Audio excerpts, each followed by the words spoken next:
Hey guys, Thomas Joseph here, and today we are not going to fear the phyllo dough. Now, phyllo dough, it is quite tricky, but today I'm going to show you how you go about buying it, storing it, defrosting it, and ultimately using it to create a wonderful flaky dessert. In front of me, this is how phyllo dough comes. It usually comes actually in a box in the freezer section of your supermarket, or if you can find it at a specialty store, that's great too. And what you need to do when you bring it home from the supermarket, you need to defrost it first because it is frozen. And defrosting it, you want to make sure that you do that in the refrigerator up to about 6 hours, or you can even do it overnight. You want to make sure that the entire pack of phyllo is completely defrosted before you begin using it. Otherwise, you might tear it. This has been defrosted overnight, and it's also been sitting out at room temperature for about 10 minutes. So open up the plastic, and you should be able to, if you have purchased a nice brand of phyllo dough, you should be able to unroll it, and there shouldn't be any major tears or rips.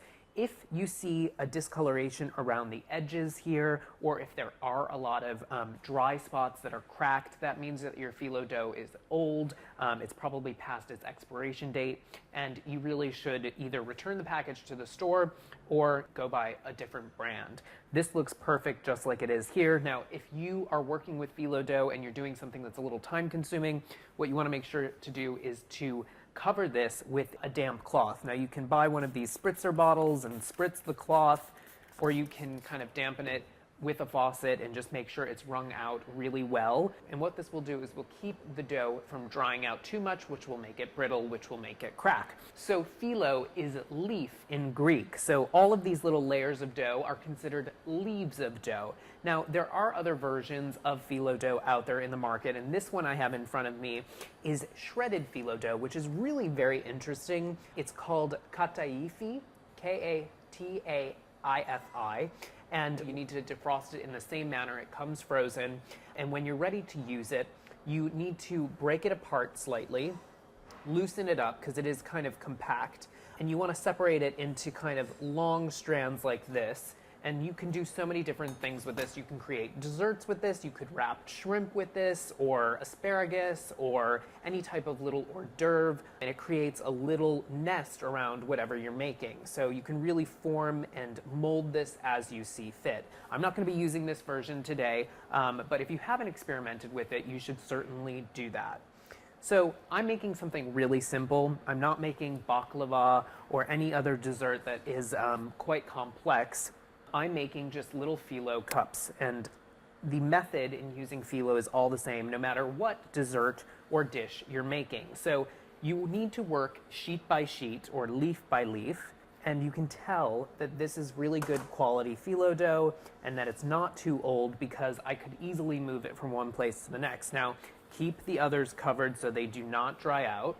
And one important thing that you need to do whenever you're working with phyllo is you need to layer it with fat. So similar to puff pastry where you have layers of dough and then layers of fat, and then you keep kind of rolling out and folding and creating more and more layers, you're doing something very similar when you work with phyllo. So I have a very thin sheet of dough, and to that I'm going to add a layer of butter in the melted form. You really want to be liberal with your butter. You could certainly use olive oil if you were making something savory. Some people even clarify the butter, which is removing the milk solids. If you wanted to use an alternate fat as well, that would be fine here. Coconut oil, that's all the rage these days, and you could certainly use that in the melted form to brush on your layers of phyllo dough. So the little dessert cups that I'm making today that I'm going to fill with a simple cream mixture, they're almost like little tartlets. The recipe I'm using, which you can find at marthastewart.com, has a liberal sprinkling of sugar in between the layers. So I'm using regular granulated sugar here. You could use Demerara sugar, which is that nice brown raw sugar. You could even sprinkle in some spice in between these layers. But really, what I'm doing here is I'm creating multiple layers, which in the oven, the butter will create steam, and that steam will create air pockets, which will give a wonderful flakiness to this dessert. So this gets a little repetitive, but this is the process. You're going to continue on, and I'm going to do 3 layers, but you could do all the way up to 6 or 8 layers depending on how crunchy and flaky you want your dessert to be. So again, it's brushing with butter, sprinkling with sugar until you have 3 layers. So this is the last layer and the last bit of sugar on the top here. And now I'm going to cut this into 6 squares. So that means I'm going to cut it down the middle lengthwise. Now use a really sharp knife here to cut this. So I'm going to cut this now into thirds.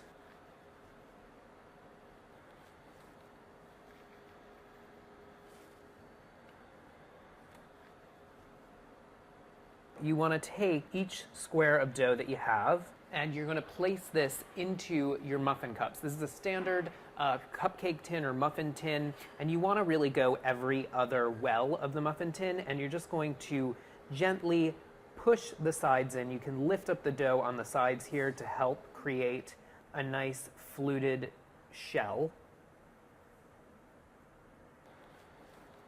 And this is a wonderful vessel for any sort of filling.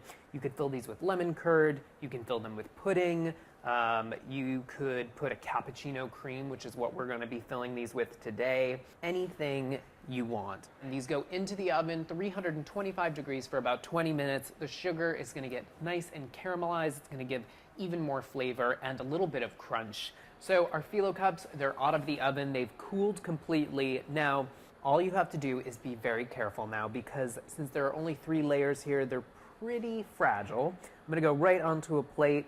I have my cappuccino cream, which is a really simple recipe, you guys. Go on marthastewart.com and find that recipe. But you could certainly fill these with whatever you would like. To top it all off, I'm going to add a little bit of shaved chocolate on top. And there you go, guys. You have a really simple, fun dessert. Do not fear the phyllo. And if you have any kitchen conundrums, any of those baking conundrums, always let us know by commenting in the section below. Enjoy!